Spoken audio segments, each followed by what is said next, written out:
Good morning, mi gente. It's 9 a.m. I know gay people and an LGBTQ plus Kiki at 9 in the morning. Well, that's why I'm still in bed. Me, I'm FayWhat, and welcome back to the FayWhat Show, the only show where we spill the queer tea from my bed. This program was created by Hotspots Happening Out. The FayWhat Show is America's first LGBTQ plus morning show, and I'm broadcasting live and also available on demand. Hotspots Happening Out's nonprofit mission is to support the 11 pillars of our community. We want to inform and educate the key issues of lesbian, trans, Latino, Black, HIV and healthcare, seniors, students, faith, social justice, business, and queer culture. We are proud to announce that Hotspots Happening Out is a Florida AIDS Walk beneficiary in support of our HIV and healthcare pillar. Funds raised are matched dollar for dollar in support of our HIV policy, reform, and educational programs, including our MSM conference. I invite you to join the Hotspots Happening Out FayWhat fundraising team. Every dollar we raise gets matched dollar for dollar. Join me on March 21st to walk in support of the Hotspots Happening Out FayWhat team. In 2026, our Hotspots magazine celebrates 41 years of documenting the LGBTQ plus experience. It's the largest publication of its kind in Florida and one of the oldest in America. Happening Out Television Network's Queer News Tonight is celebrating over 11,000 television stories and more than 11 million streaming views so far. It's the most watched LGBTQ news and information show in the world. Hotspots Happening Out will be producing some of the most incredible LGBTQ plus events, including Wilton Manor Stonewall Pride, Pride Fest, and a whole lot more. We represent the same model of PBS and NPR. We are a nonprofit 501c3 organization whose mission is to educate and serve the LGBTQ plus community. It is Tuesday, January 13th, 2026. We have lots of fun things to talk about, so come on, let's go.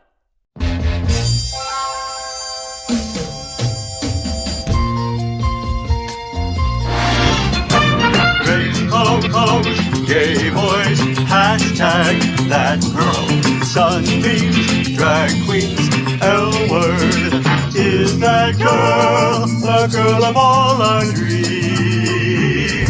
She's everything that every girl should be.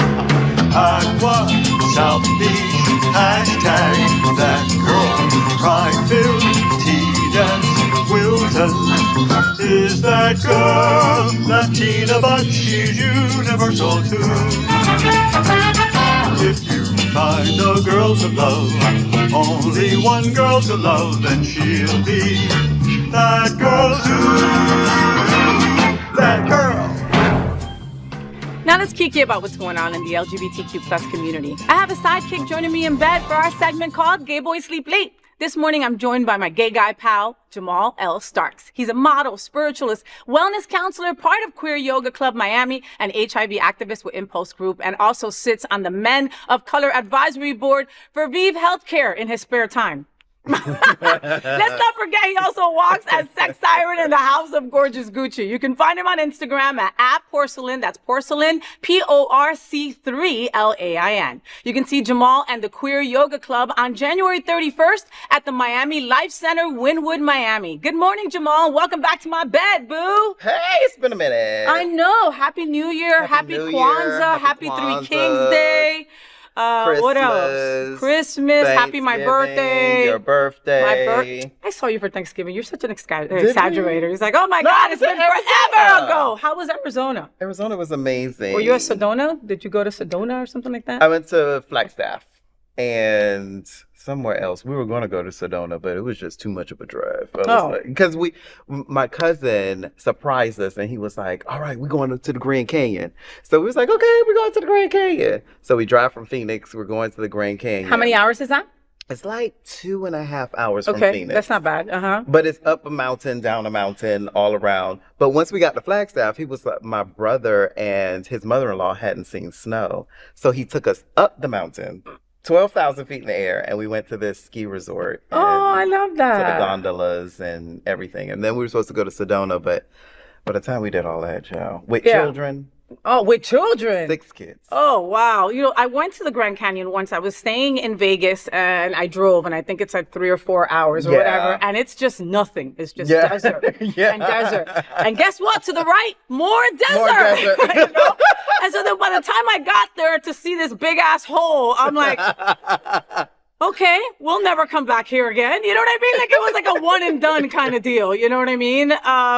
But like when you got to that top of that mountain, did you do anything spiritually? Did you do? Well, it was cool because as we went up the mountain, the moon was rising over the mountain. I have pictures and everything. I love that. Yeah, the moon was rising.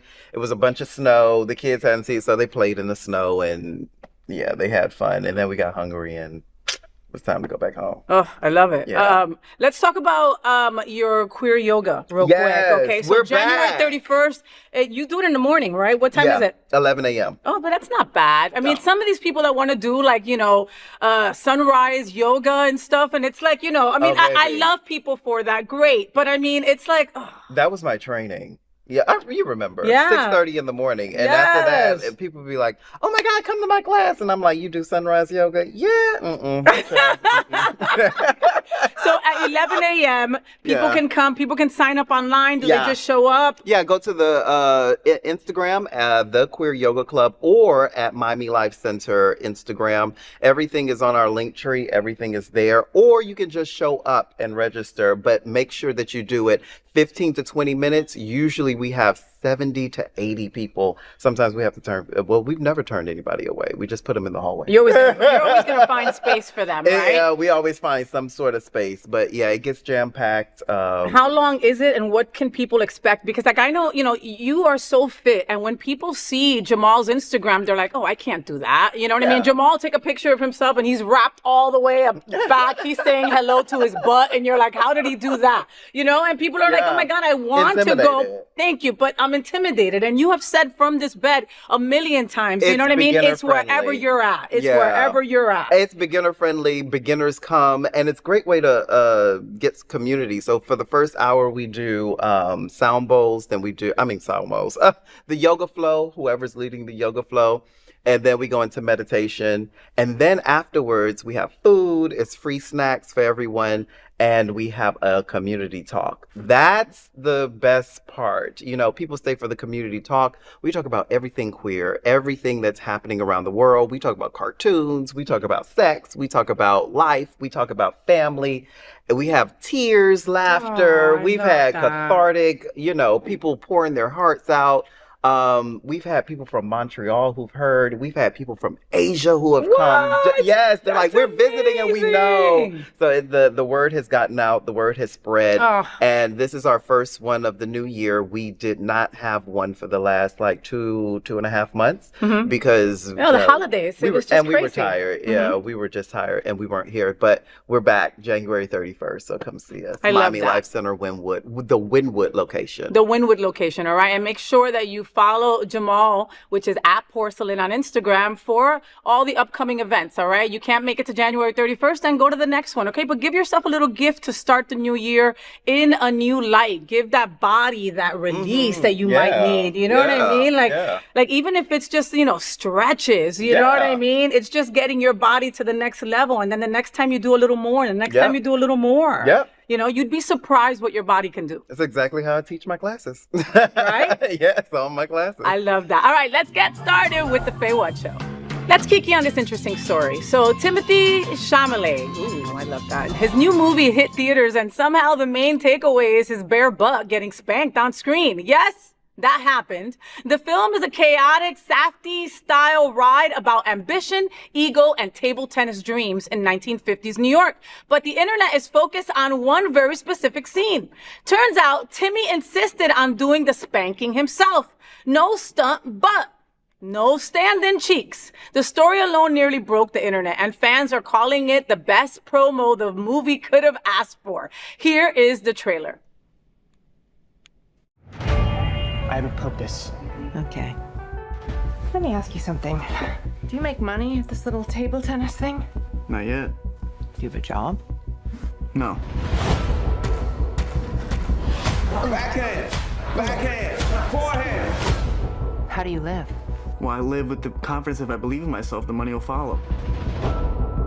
And what do you plan to do if this whole dream of yours doesn't work That out? doesn't even enter my consciousness. Maybe it should. There's no turning back. Everything in my life's falling apart, but I'm gonna figure it out. If you need any help, I could help you. You want to go hustling again? Put your money where your mouth is. 176, 177, 178. The mouse is back, baby. Yeah! Welcome to your life. Mari. I can't support your mother for You're not gonna have to. Because I'm gonna step up. Step up I'm gonna how? step up in a way you can't even imagine. Marty, I'm gonna make you an offer. I gotta do it completely on my own. It's every man for himself where I come from. That's just how I grew up. Hey, what are you doing? I don't think you understand the stakes here. You find that funny? I get nervous laughter sometimes. My eyes broke, or is that mouse, baby? Thank you so much. You're my pop. We believe in you. Hey, I'll rip that unibrow right off his forehead. You want to get physical? Like an 8? Come on, he's right here. Have you ever thought about what you're doing to me? Give us our money. When they do, I'll be right behind you. Everybody wants to rule. And it's only a matter of time before I'm staring at you from the cover of a Wheaties box. You think it's that simple? Yeah, I do.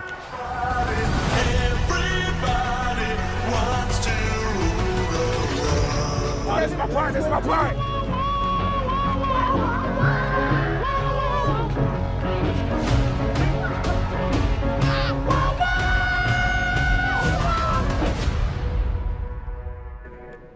Timothy's bare butt breaks the internet. What are we all talking about? So 2 days ago were the Golden Globes, and Timothy, who was there with his Jenner girl. Oh yeah.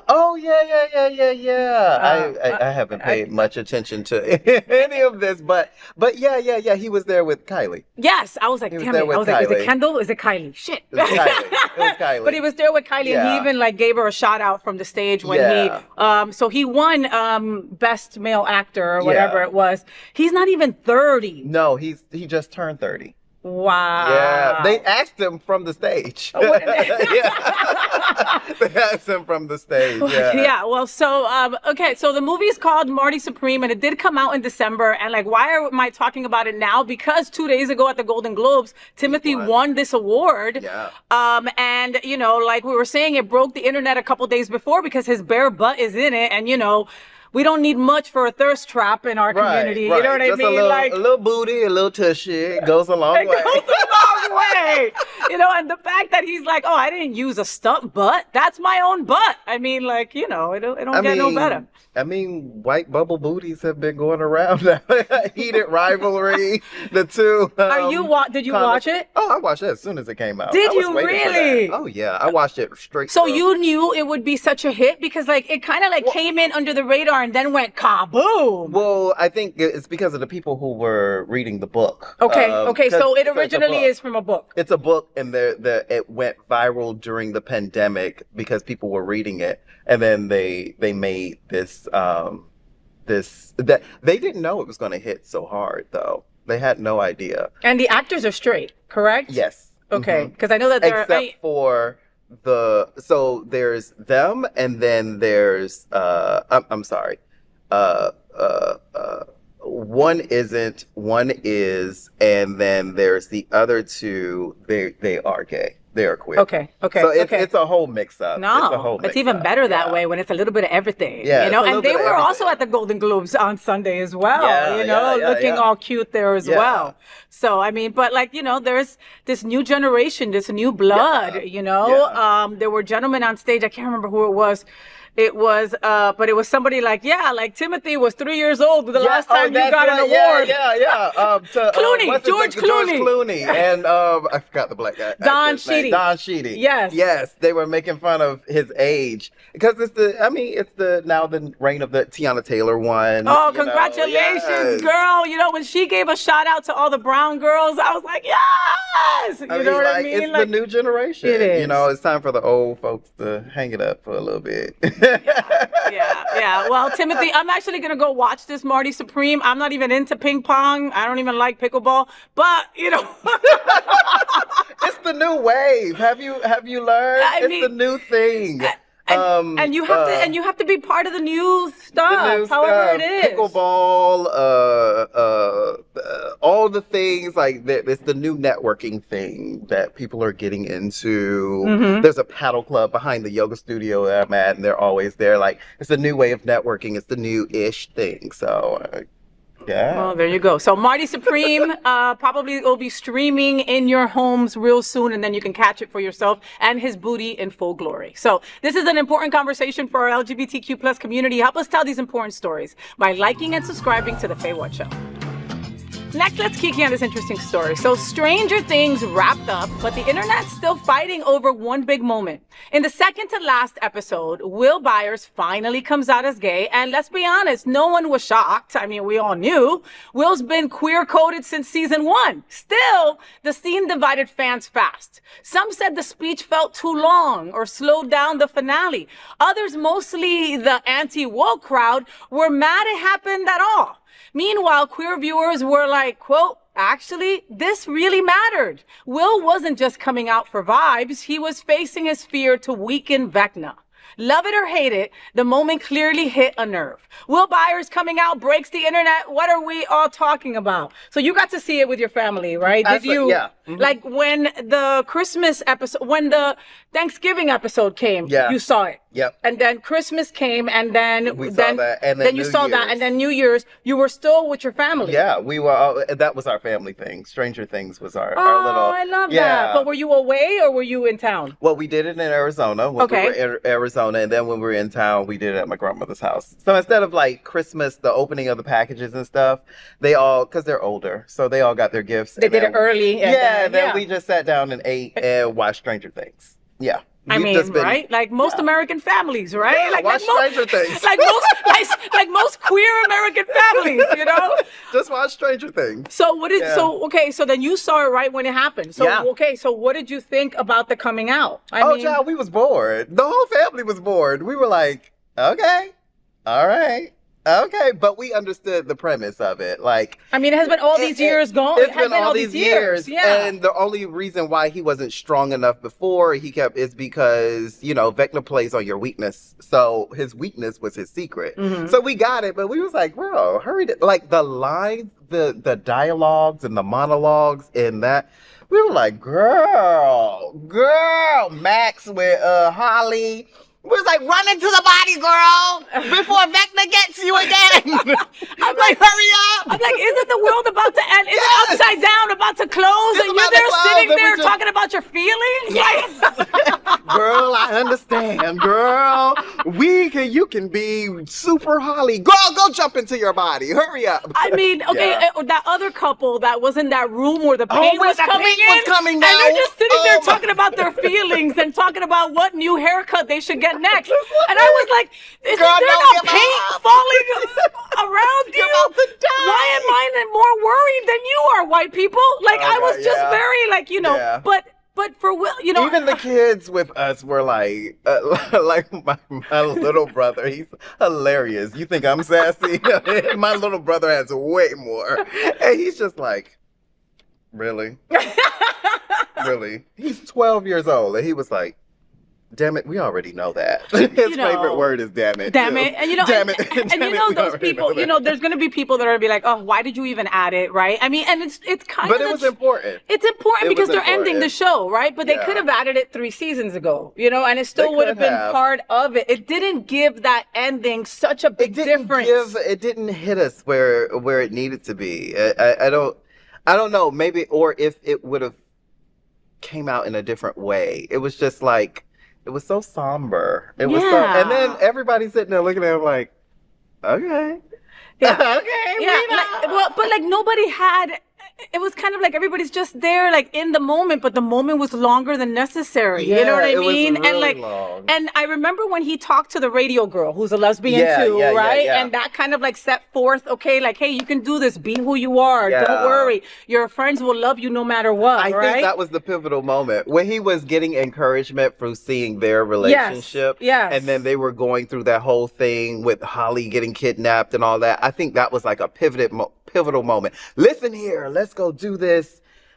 y'all, I'm gay. Boom. Like, and then let's go fight this motherfucker. Let's go in there. Like, let's go get back there. Let's go. Gay militia. Let's go. Gay militia. Like, we all got this. you, you know. I think, but it was good. Like, I honestly don't have too many complaints about the way Stranger Things ended because, you know, we've been through so many, like Game of Thrones being disappointed at the ending. Yeah. And everybody dies, by the way. Everybody dies.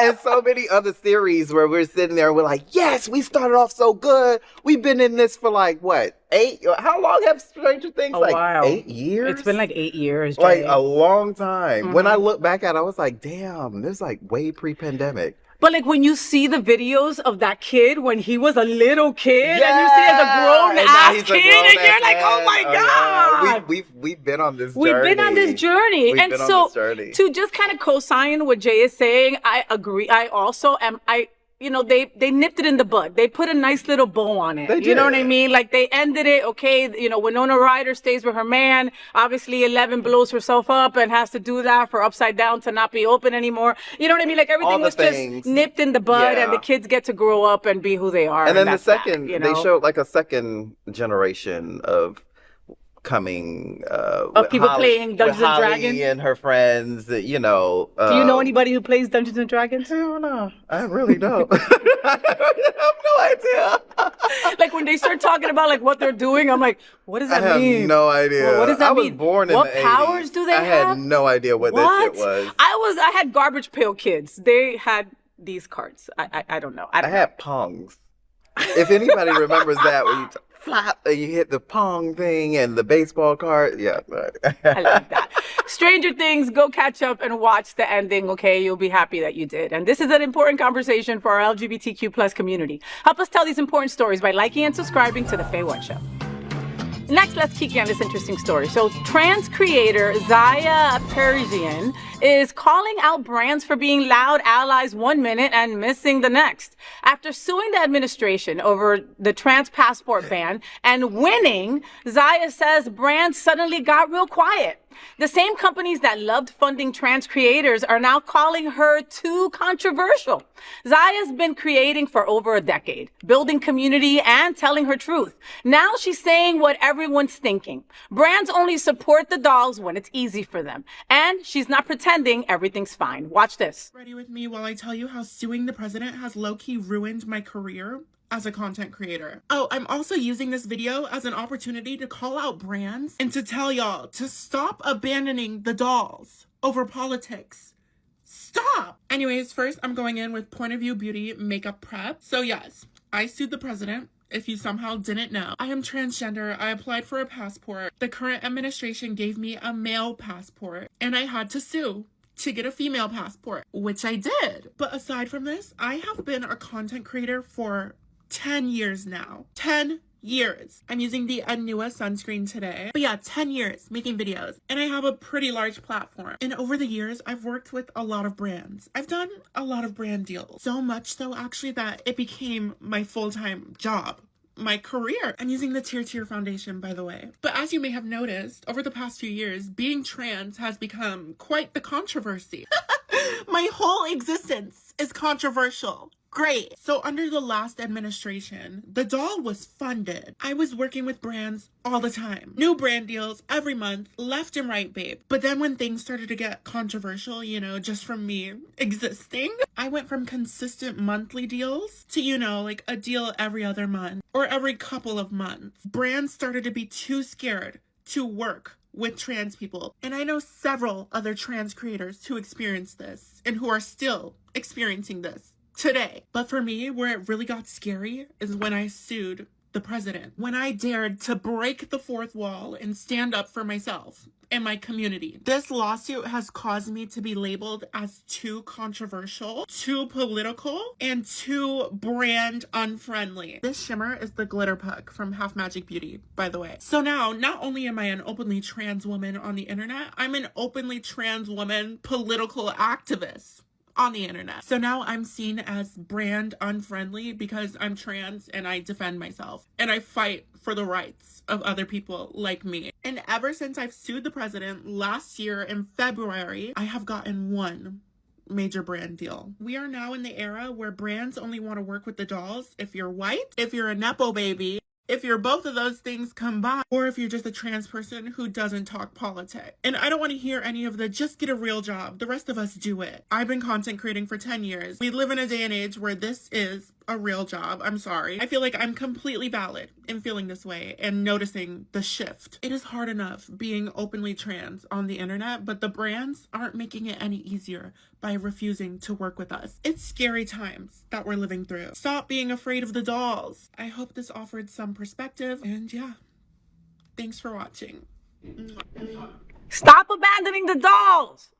What are we all talking about? You follow Zaya, don't you? I do. I She started comes up following on after I my, saw this. She actually has been coming up on my little TikTok feed for a few years, you know. Mm-hmm. Because most of my TikTok is witchcraft, the dolls. And dogs. And dogs. That's his feed. So, you know, but she ain't lying. She ain't saying nothing that we don't know as true. We already know this is as true. Maybe her experience is just coming into this. Once you become an activist, once you really start becoming an activist, corporation is going to back down, of course, because corporations in the pockets of a lot of lobbyists and a lot of the government. So, I mean, what she's saying is true, but also it's the reality. Welcome to the world, girl. There's not much that you can do, you know. I mean, like, I'm hoping that you've got a substantial amount of followers that you can continue to try to find more brands, right? It's not easy by no means, and it's going to get even harder, which it sucks, you know what I mean? Or become a creator of your own product and sell to your following, you know, become your own product and don't rely on these brands, because we've been talking about this forever, how, you know, the Deltas and the American Express, they'll come out all LGBTQ for Pride Month because, the dollars rack in. And then all of a sudden, here comes July and girl, rip that shit down. LGB who? LGB who? Throw that shit in the back of the closet. We'll come back around when this comes back, you know, next June we'll see you girls, you know. But I mean, all I can say is this it's life, and it's gonna get worse, and it sucks because, like, you know, our dolls are siblings, right? Like, you know, it's not easy to get a job when your documentation doesn't match, right? And or go anywhere, or fly anywhere, or go anywhere. You know, you're limited to what you can do as a trans person if your documentation doesn't match. You know what I mean? They don't make things easy for you. So as a content creator, Zaya has had a streamline of way to support herself, to pay her bills, to make sure that her people and her dogs and everybody's okay around her, and they're taking that money. You know, the fact that she had a couple of brands a month and now she's getting one a year, like that's not substantial. She can't live on that anymore. You know, but that's the country we live in. You go after the president, that's what's gonna happen. You know, and I'm here for her going after the president, suing the administration, and winning to get her, because that's a very large feat. I know a lot of girls, guys, you know, we forget trans men who have gotten their passports, and it's either an X or the wrong gender. So congratulations for her on that. That's a huge feat. But now my advice to her would be, girl, we got to get inside the kitchen and start working on some other business ventures. You got to get creative in business. You know, when one door shuts, we got to open another one. We got to get in there, stir the pot, see what else we're cooking with, what other seasonings. There's a million ways you can move, you know. There's other wells. There's other wells. There's other wells. You just gotta, this one closed. All right, let's go to this one. Let's go to this one. And there are brands that will work with you. There are local brands. You just have to start expanding a little bit because everything isn't in a vacuum when it comes down to that, you know. Yeah. You know, from business. Yeah. You gotta maneuver, you know. And also, like, a lot of these nonprofits are also noticing that, like, you know, certain sponsors, like Jay was saying, right, that used to be there for you are not anymore. So you've got to go looking for someone new or a new way to bring in money. Maybe you're selling something else. Maybe you're doing, you know, selling tickets to something, whatever it is, you know what I mean? You've got to reinvent. You got to You just have to. That's it. Yeah. You know, and girl, you did it once. The reality is that there are millions of people that would never generate the funds that you did, and you did it. Yeah. So you could do it again. Yeah. Over and over and over again in many different ways. Yep. And you're talking two people who own businesses, you know, like many different ways. You just have to recreate and find other avenues. But her feelings and her points are totally valid because we know. Like we know. We know. We live it. We live it. Mm. This is an important conversation for our LGBTQ plus community. Help us tell these important stories by liking and subscribing to The FayWhat Show. Next, I want to get our week started by telling you some things that are really important to me. We call it Faye What's on My Mind. So I wanted to acknowledge that January 19th, we honor Dr. Martin Luther King Jr. Not as a sanitized quote machine, but as a revolutionary who made people uncomfortable in the name of justice. Dr. King didn't just dream, he organized, he challenged power, and he paid for it with his life.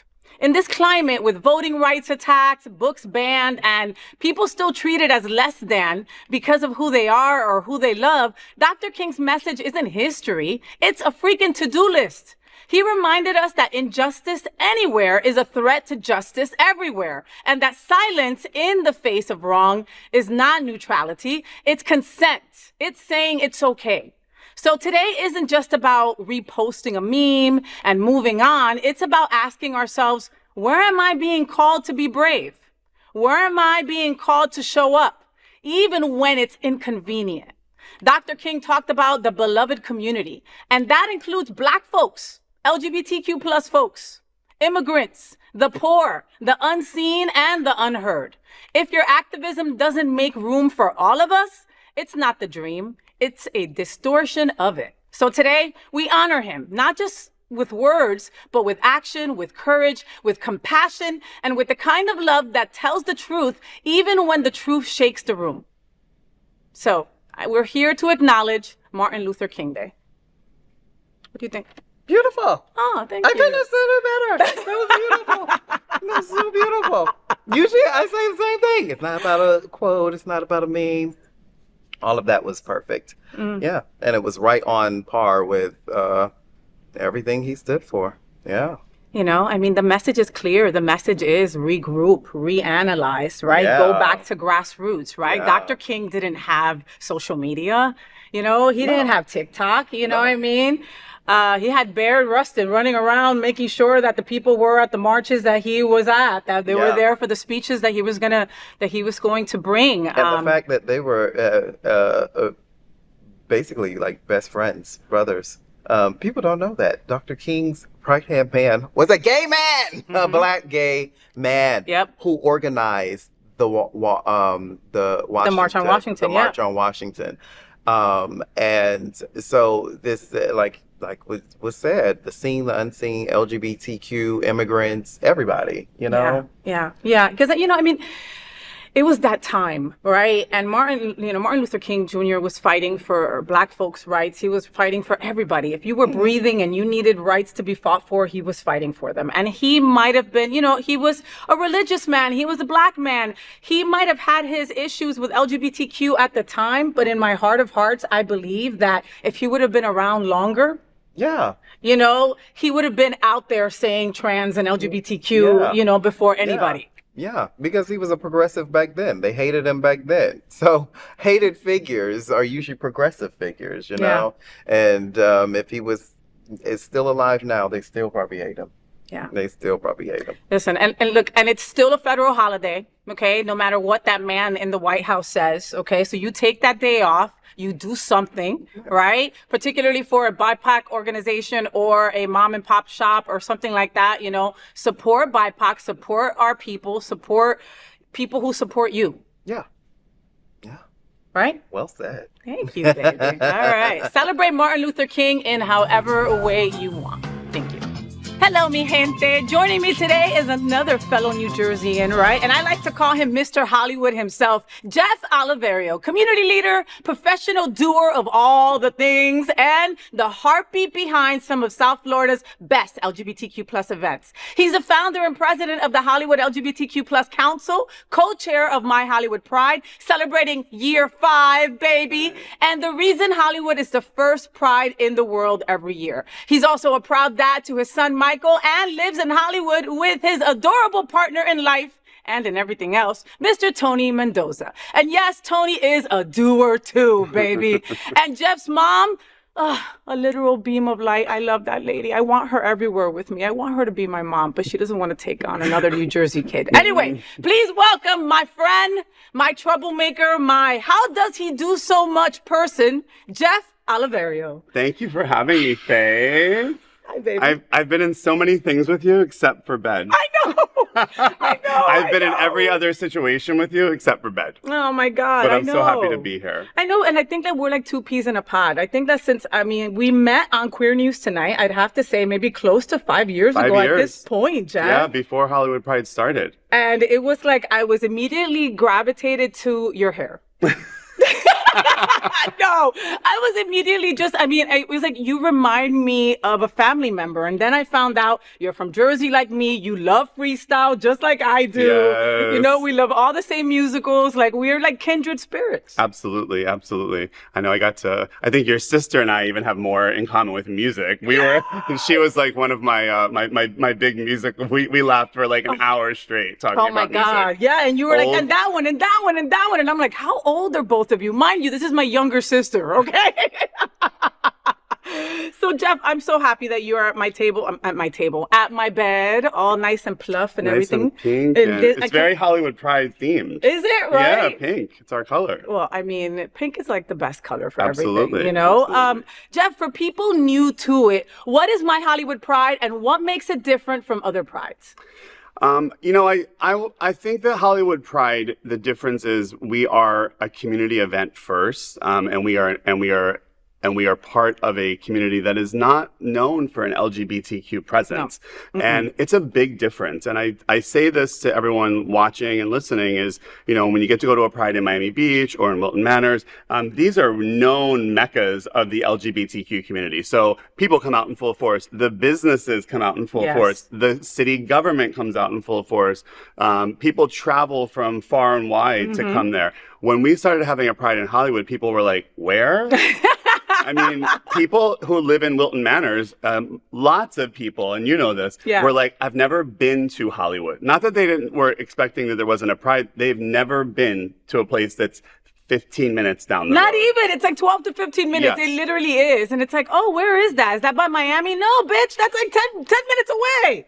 But the beauty of it is that when we started doing this, and prior to My Hollywood Pride, we started the Hollywood LGBTQ plus Council, which is really our community work, and that's where the Pride was born from, is that we've just discovered so many friends and neighbors that came out of the woodwork to see this Pride event and to see this community of people that I can't remember what life was like before we had this in Hollywood, because I have so many very, very close friends. Obviously, my closest friends were the other founders, Jeff and Todd Delmay. Who also live in Hollywood. And so we started doing this, and it's like every time we find someone that's like, oh, I live 3 streets over, we're like, where have you been hiding? Like we have a way to hone in on them now. Like we find people that live in the community. So it's created a community space. Well, and I think that those same people, like, oh, where are you from? They used to say Fort Lauderdale, right? Just because it was like the closest city that people knew of gayness, right? Yeah. And now they don't see it that way. Now they're like Hollywood. Like so many people have come out of the woodwork, like you said. And it's like, oh, I live in Hollywood too. You know what I mean? And Hollywood could be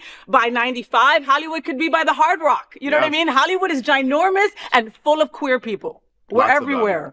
Yeah, and I agree with you, Faye. Like a lot of people, used to kind of like say if they lived outside of Fort Lauderdale or outside of Miami Beach, like, oh, I live in South Florida, or I live in Fort Lauderdale, or I live in Miami, and now we're like, I live in Dania Beach. Like people are now, I think we're giving a voice to people to kind of stand up. And the other part of it, really, I think that's special is, the business community and local government, they didn't realize that this community existed. And, what we've given a voice to the community.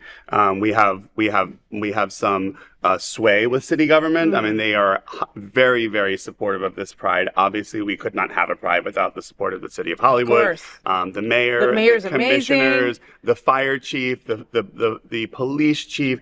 Everyone, Parks and Rec, they're all on board helping us. And we need all those people or we can't have this event. No, of course. And so this is year 5. Wow. Yeah. Like, I can't get over that. When you look back at where it started, what surprises you most about how it's grown in these years? I think the biggest surprise is we started a pride with not one on the pride committee had ever thrown a pride before. So just put that out there. So we were like, oh, what do we need to know? Why do we need someone who's thrown a pride before? We're smarter than that. We've been to many prides. We can do it. We've been to many prides. We planned all kinds of things. And I was like, oh, I'm on a gala committee. Yes. And Jeff and Todd were like, oh, I'm on this organization. Planning a pride is very, very different than every other thing I've ever done in my life and continues to be very challenging. However, what I'm most surprised by is, again, the community and the committee of people that have come together from this. Again, each year we kind of add different people to the committee. We've had, and it's all volunteer led. We are 100% volunteer led. So it's very special to have people that will not just give their time, but there is no like, oh, let corporate do that. That's what I always say. We are corporate, we are frontline, we are all the jobs. We are everything. Yeah, one day someone was like, do you know who, and whenever someone says that, I'm like, it's probably me. Do you know who handles the doer? I'm always Hold on, let me check. Because I realize there's no pass the buck when you're all volunteers. There's no pass the buck. Well, and why was that so important to you to have it volunteer led? Well, I mean, first of all, it's volunteer led because we had no budget to pay someone. So it's by survival. That's how we did it. It was by survival. We didn't have a budget, and we do think it is very, we'd love to be able to say, listen, we do hire people, we hire our, event production, we don't do all of those components, of course, but as far as planning the entire thing, fundraising, marketing, every component is volunteer led. And that has, again, I think we get people that really want this to happen. They really, really care about it because they have to. Yeah. There's not enough of us. So my plea to everyone is, listen, you make a joke that I'm a doer, and as I've roped in Tony and basically anyone who knows me and is breathing, it does something on the Pride Committee. My mom worked at the Pride store. Yes. You know that. Yeah. She's there. My best friend, is also working at the Pride store. All of my coworkers come and volunteer. But there's not enough people, and I think in the environment that we're in, we need more people to show up because prides won't, whether we're an all volunteer or not an all volunteer pride, prides need more people to make it happen because the corporate entities are going away, which is what funds being able to hire people for all these other components. Well, and that's how prides began, Jeff. They were all grassroots. It was, what do you have? What can you pull? What can you pull, right? So folks, if you're wondering, if not you, who, right? I mean, like if there's something that, let's put it this way, right? January happened, right? And you know who took office. I needed my Hollywood pride so bad. Yes. So bad, January 2024. Yeah. 2025, excuse me. Like, ridiculously, you know what I mean? And you intentionally named it My Hollywood Pride and the first Pride of the year intentionally, without knowing that he was going to be taking office, that early, that month, and how important it would be to your tribe, to our community. I mean, before Trump took office again, obviously, we were still faced with even what probably the year before was even more, was a worse situation, was the drag ban in place by DeSantis. And of course, a huge component of our programming has always been drag. And at the heart of all prides and at the heart of all LGBTQ communities is the drag community. And so when we had to kind of pull back, and last year when we realized the drag ban went away, and Trump being in office or not, we made a huge statement. We brought drag back to the stage. Yep. We brought drag queen story time to the stage with children sitting on the stage, so everybody could see out in the open that drag queen story time is not something to hide or to be ashamed of, or to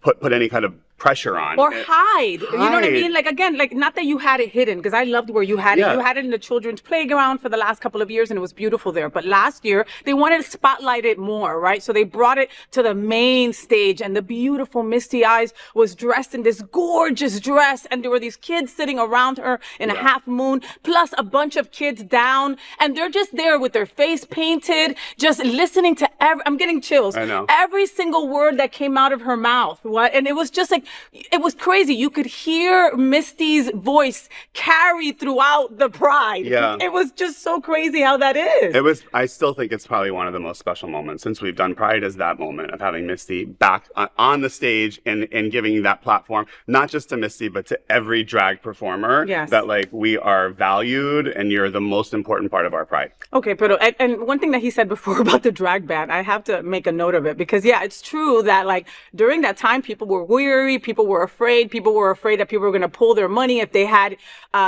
had drag stars on their stage. So what did My Hollywood Pride do?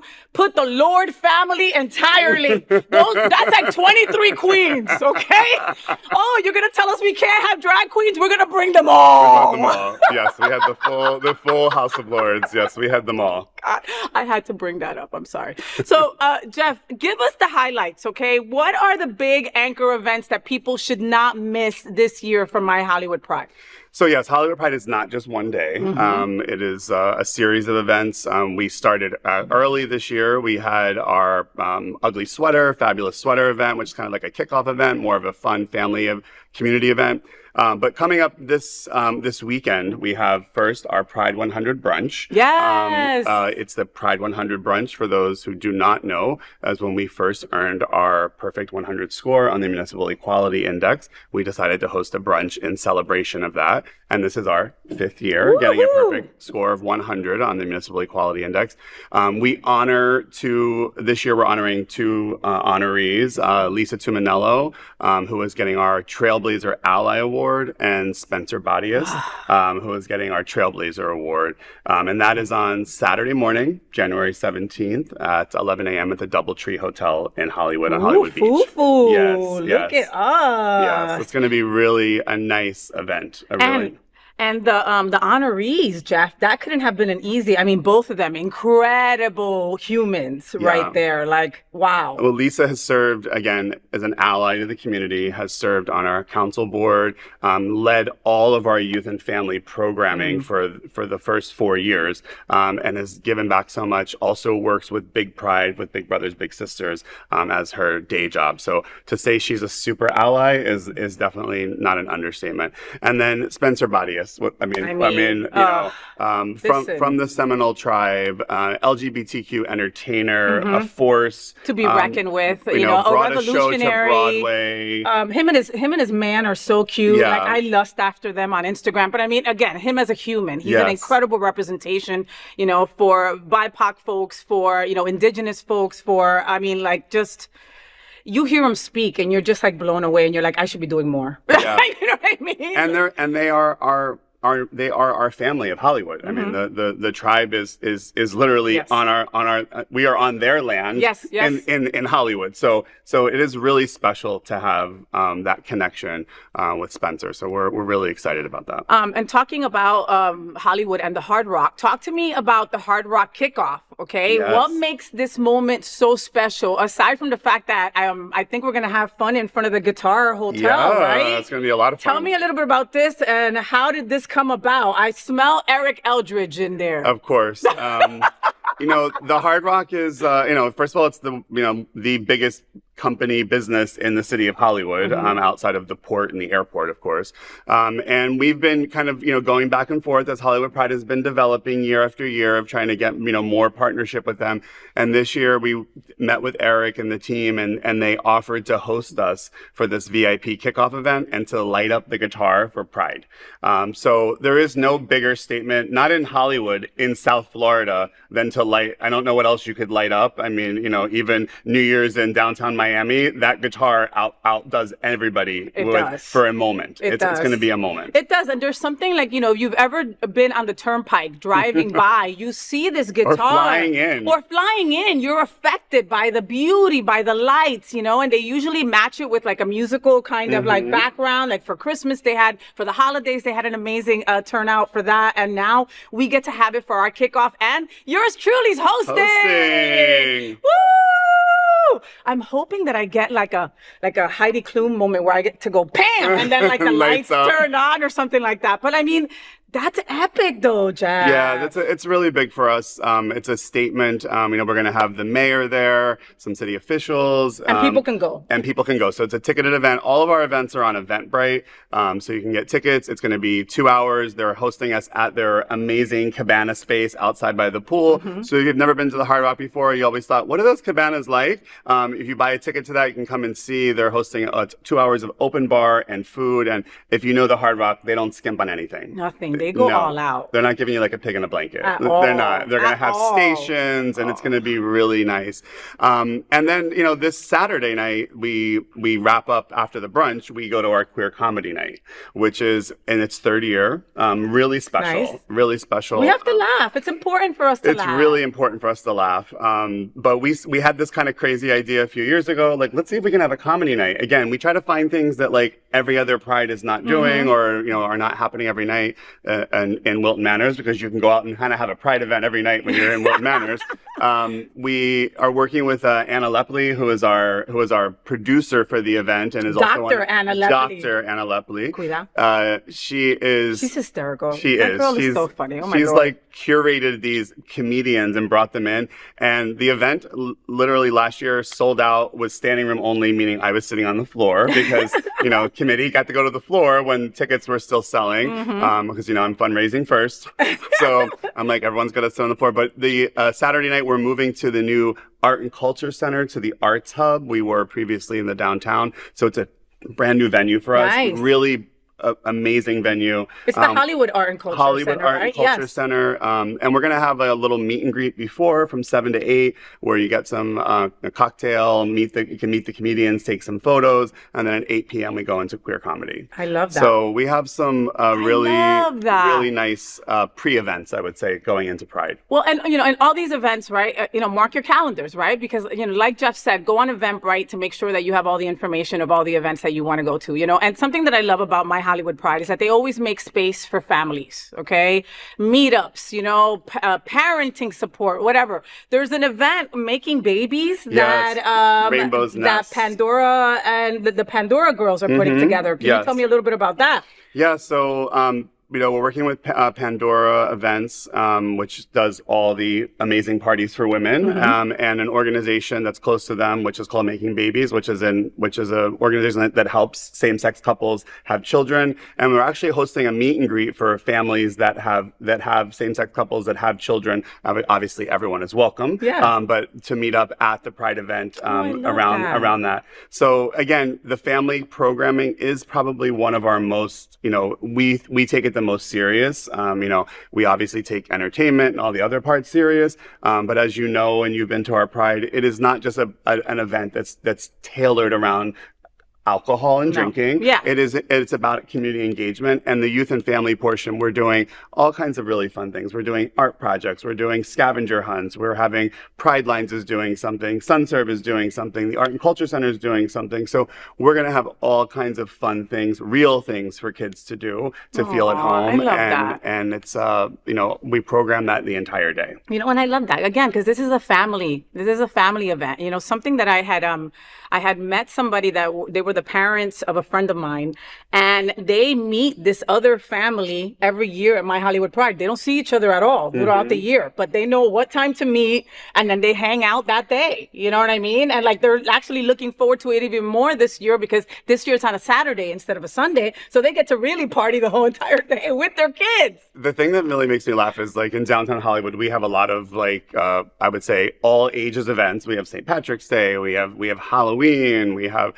and like when I go to those events, again, they're a lot driven by the bars, which again, nothing wrong with that. Yeah. But I look at our Pride and I'm like, I see way more kids being able to be kids at our Pride event, which a portion of our world would say it's not a place for kids to be at. Yeah. It is totally a place for kids to be at. And we take that very seriously. And we take it seriously from the stage all the way down. You know that even our entertainment, and we tell the entertainers, you have to do a performance that is tailored for all ages. Yeah. When we get into the nighttime, kids are going home, but nothing is on our stage is not something that you would be uncomfortable with having your kids there to see and be entertained. 100%. And that's important, Let's talk a little bit more about family. Let's talk about Tony.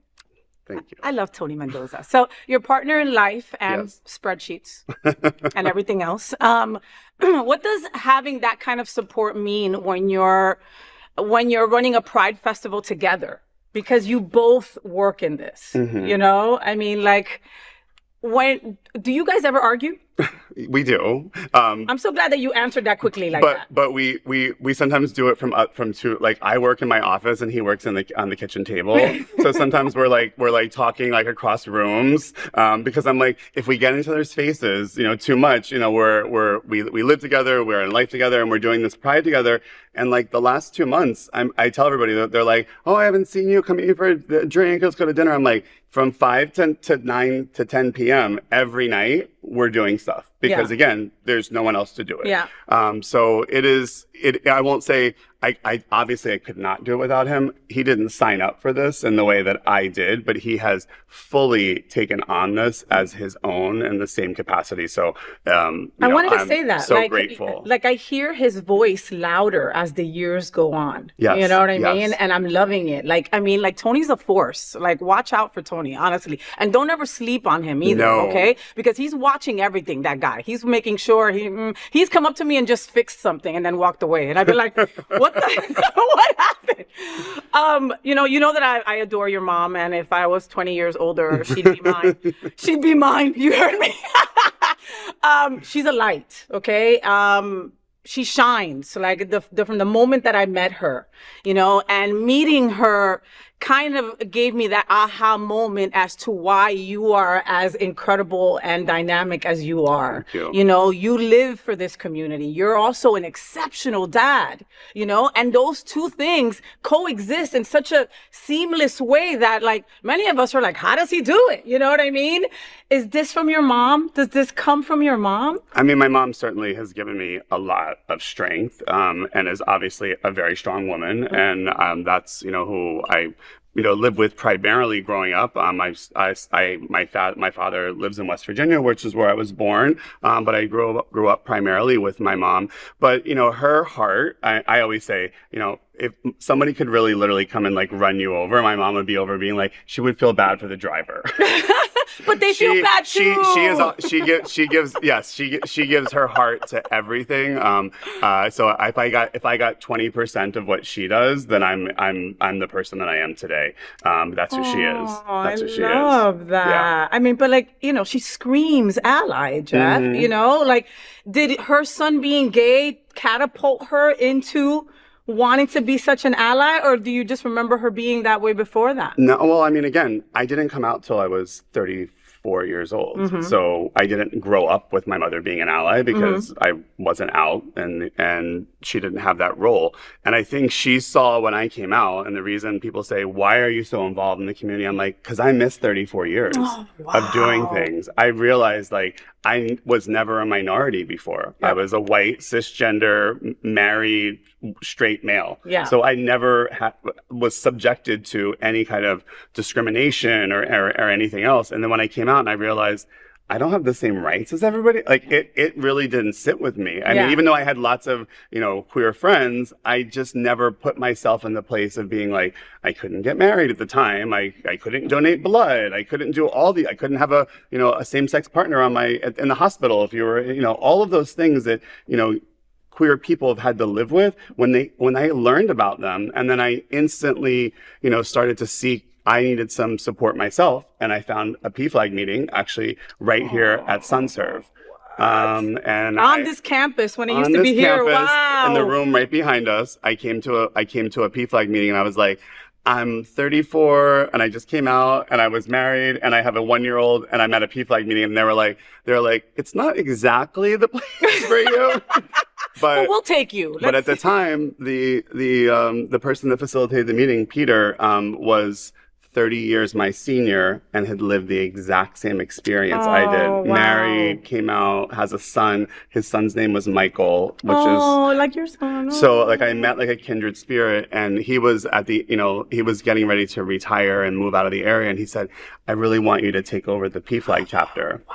So I ran PFLAG here for about 7 years and worked with SunServe, with the youth group, and that's really how I became really involved in the community was through PFLAG. How'd you meet Tony? Rumor has it that he was a mail order husband. He was not. The real story is we met at a gas station, but really, we met on an app. But we met each other at the first time at a gas station. Got it. Because at the time you were like, I don't want to meet a serial killer. But was it at least a Wawa where you can get a coffee or something? You know what I mean? It was a gas station in Aventura, so it wasn't so bad. Oh, okay. It was a foo-foo gas station. Yes. But again, coming out late in life, and Tony is not just my partner in life, but was my first boyfriend. And so, unbeknownst to me at the time that I would have thought that would have carried forward for now 16 years. We have been together for 16 years. Wow. Congratulations, Thank honey. you. 16 years. 16 years. In gay years, that's... Yeah. And raising a child the entire time. And raising a child. Yes. And a child that's nice. Okay? Like, Michael's around that, a-hole age. And can I say that? Like, yes. You know what I mean? He has his moments sometimes. And it's not their fault. It's just, it's the time. There's too many things changing around them, blah, blah, blah. But like, and of course he has his moments. Yeah, of course. He has all these kind of changes. But like, when you guys have him out, he's such a great kid, and he says hi to everybody, and he doesn't look like he was forced to be there. You know what I mean? Yes.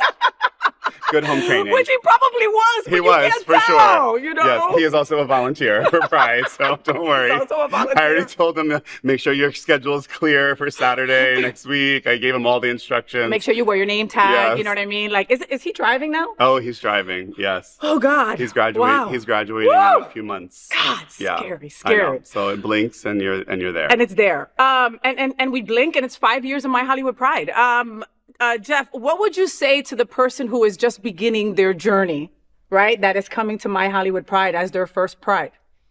I just would say it can be what you want it to be. The reason we call it My Hollywood Pride is because Pride is yours, and however you make it. So if it's because you want to come and see music and entertainment, great. If you want to come and learn about all of our LGBTQ partner organizations that are there, you know this, Faye. Everybody is there. Everybody is there. And they all have swag to give away. So Yes. like you'll be leaving there with like a bag full of stuff, which is If you want to come for food, we're going to have food trucks. And if you want to come and just hang out, we're going to be in the Arts Park this year, which is the first time we're going to be in Arts Park. We're going to have this massive stage, and we're going to have some really amazing entertainment. And I'm really excited about it. We're starting the show with Rachel Robinson. I saw. Oh my God. So Rachel Robinson, that lesbian, my God. So I kept that a secret from you for a little while. She was on all these reality shows, and it was like Thirst Trap USA. You know what I mean? Like I want to say like she was like a workout kind of person back in the day. But I mean, even now, like we're around the same age, and that girl looks like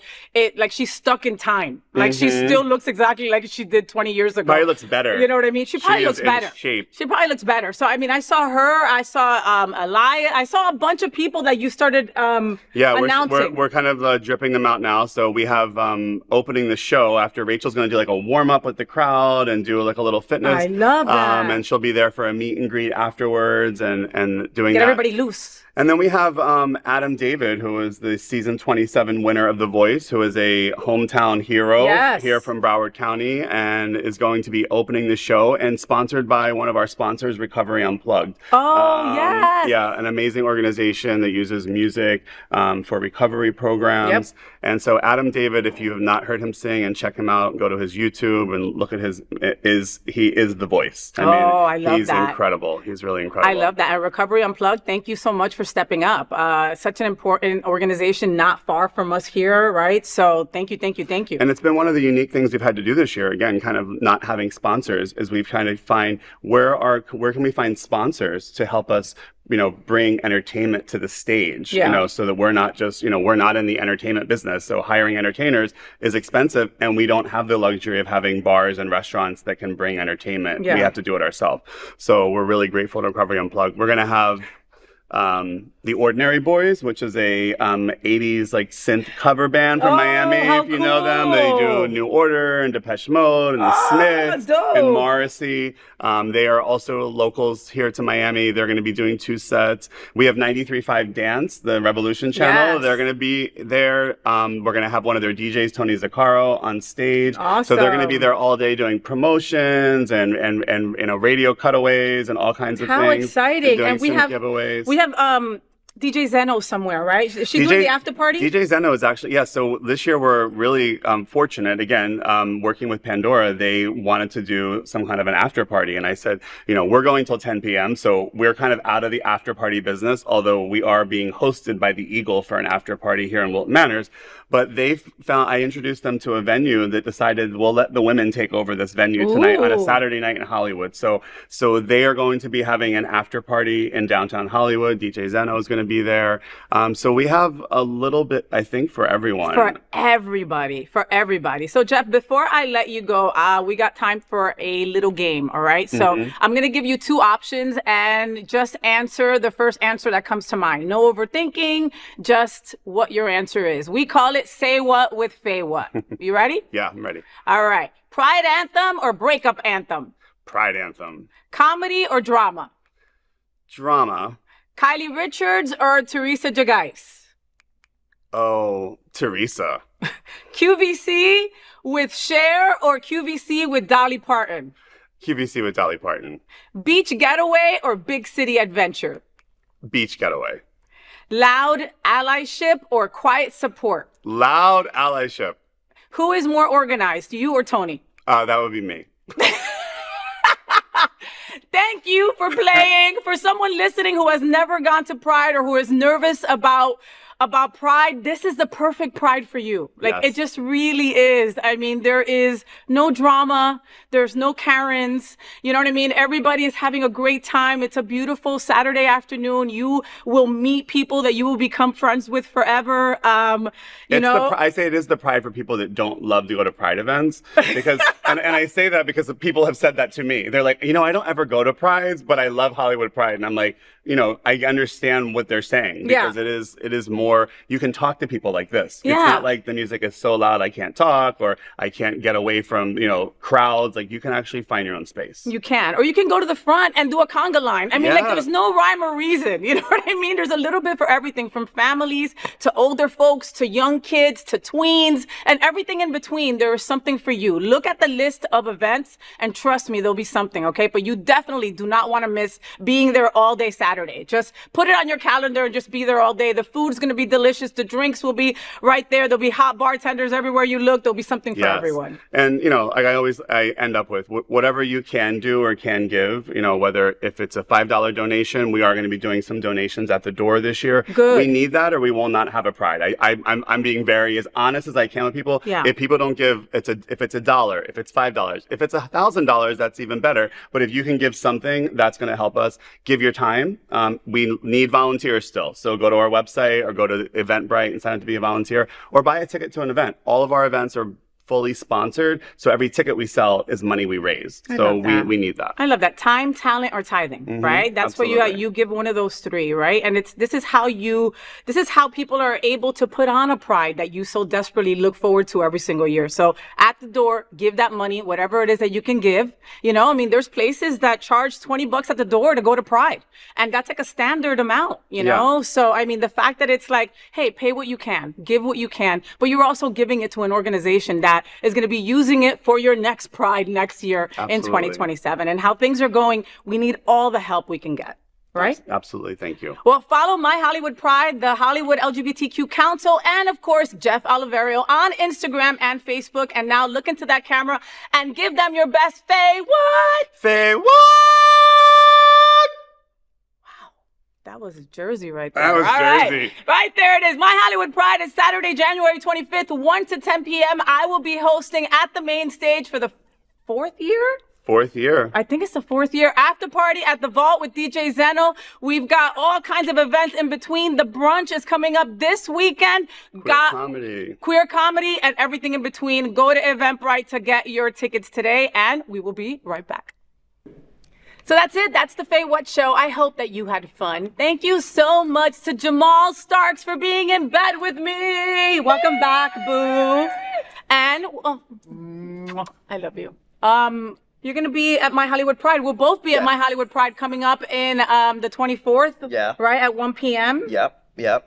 Rachel Robinson, Fitness, and KJ and Pierre, and I'm an ambassador, and you are... I'm going to host. You're the host of Miami Hollywood Pride. So, yeah, we'll see all you fine people out at Miami Hollywood Pride. Hollywood Pride. Yes, okay, so that's January 24th, and make sure that you follow Porcelain. Follow Porcelain on Instagram so you can find out everything that's going on, because he's always doing a million things, all right? So for those people out there that are like, there's nothing to do ever. I'm so bored. South Florida, there's nothing to do. If you follow either one of us, you're going to have at least 10 things to do next week.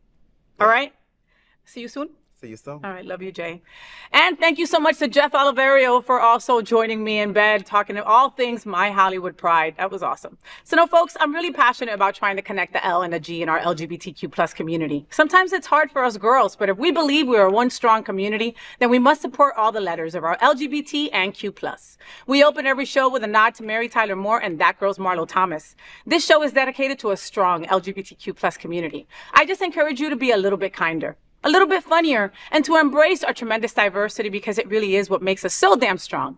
Until then, make sure you follow me on all social media outlets: Facebook, IG, Blue Sky, TikTok, YouTube. Follow FayWhat. Until next Tuesday at 9 a.m. live or anytime on demand. I'm FayWhat, and I'm #thatgirl. I wish you a week full of sunshine and rainbows. Please consider fostering or adopting a pet in need. Love you. Stay gay. Rainbows, gay boys, #that girl. Sunbeams, drag queens, L-word is that girl, the girl of all our dreams. She's everything that every girl should be.